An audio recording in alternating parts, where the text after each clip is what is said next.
Good morning, guys. Mark Angelo here. Beard is growing in very nicely. I'd say by another 2 or 3 months, I don't know. I was all the way down over here before I cut it out. I think it was, gosh, I don't remember exactly. It was in February where I began the quest of my detransition. I have several videos on this channel that have shown the journey, my life path, my mistakes, my triumphs, everything. Because I have no need to lie. I get questions all the time. Well, this wasn't your first detransition. Well, no, it wasn't. My first detransition happened in 2015 for the first time with Lina. All the times that I've ever detransitioned have been with Lina. And I've done videos in the past explaining why, the children, the confusion of the religious programming that came right into my face, because as many of you know, or if you don't know, Lina was raised Christian, very strict Christian upbringing, and that was still part of the battle, that was within her and was brought into our relationship. So I was raised Jehovah's Witness, which also put in all sorts of guilt feelings. And people that believe in God and people that read the Bible, they don't realize the harm they do to those of us who have struggled with it because of our childhood, because it was something that was ingrained from a very young age, and we battle with it until you battle with it no more. And it takes a process, it takes work to understand that it's mythology. It's not to be taken literally. Do we all have the answers to why we're here? No. Science is evolving daily, and there are many things that are being made aware to us. But do I believe that there is a God? Per se, no. I don't believe that there is actually this judge sitting on a throne watching us make mistakes, literally not caring what happens to his creation, because there are countless of people that die at war, that die from diseases. I mean, this world is a cluster F, and you have to agree. So for me to believe that there is a God, I would have to believe that there is a psychopath that has created this world we live in, and I don't believe that if there was a God, that that's the way this God would be. If you all want to believe in it, that's up to you, but I choose not to. So this whole detransitioning, I've dabbled in it. I've struggled with it. And not because I struggle with who I am, because I know who I am. I've known who I was from a very young age. I knew that I was different. I knew that I did not fit in with the other girls. I knew that I was just a very different human being. At one point, I even as much as called myself a Martian, because I did not relate to humanity. I still do not relate to humanity. So this is my expression. This is my preferred expression. Can I do the other?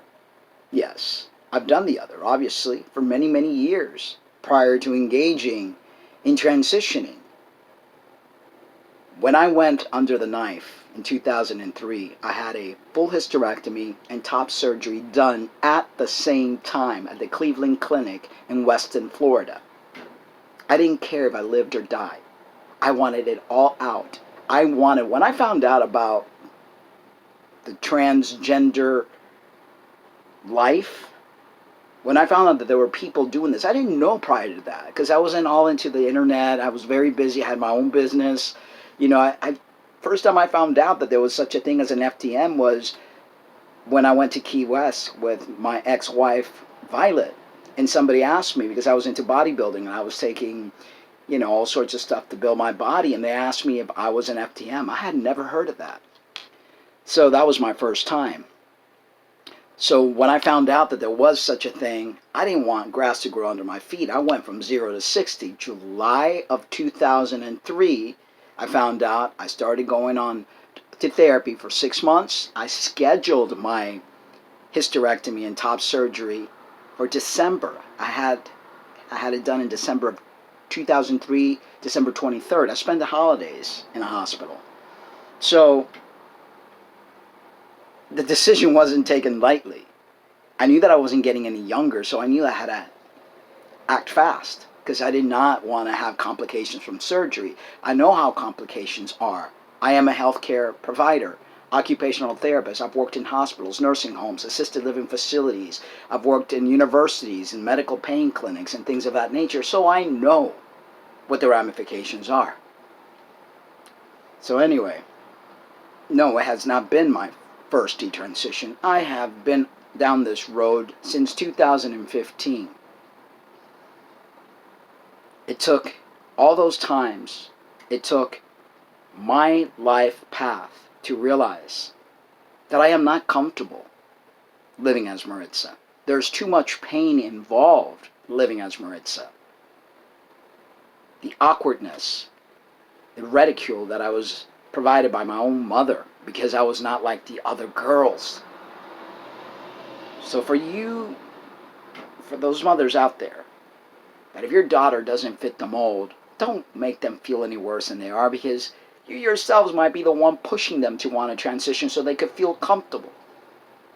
We do this to feel comfortable. Is it a fad? Has it become like overboard? Maybe so. I think many people that are transitioning maybe are not trans, or maybe should think things through a little bit more before undergoing such things. But you have to listen to your heart.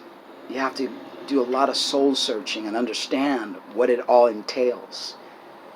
That's very important because it's a lifelong decision. I realize now that I have to be on testosterone for the rest of my life. There is not a choice of stopping it. I just have to be very careful on how I live my life, the foods I eat, not to drink, not to smoke, to exercise, and all these things that are very important to keep your health at the utmost level.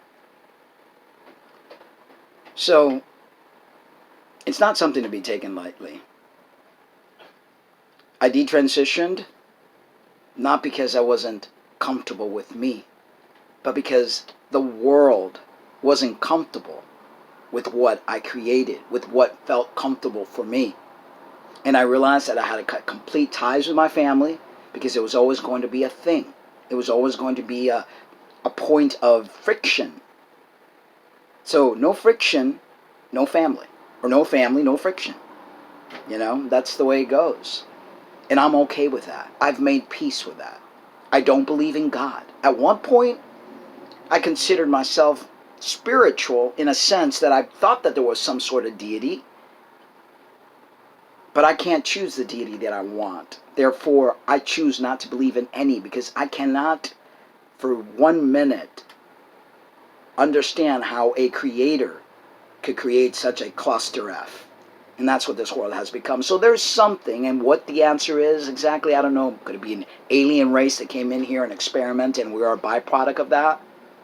That could be a conspiracy. That could be whatever. I mean, everything, if you think about it, is conspiracy. Everything. Every thought process from religion. That's why there's so many different religious beliefs, because everybody has their own theory. Do we have the answers? No, we don't. Nobody does. There is not a person alive that can for sure say that there is a God.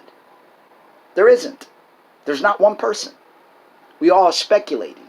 We're all creating our own theories. We're all creating our own way of thinking. But stop pushing your way of thinking on others. I could only believe in what I believe. I could only live my own life. I suggest that you do the same. So stop coming on this channel, trying to shame, trying to call me a liar, because there was one video that I made a while back that said, read my lips, I will not go back to being Archangelo. That was pain speaking. That was consequences speaking. Hurt people hurt people. And I've hurt many people with my words, and I can't apologize enough.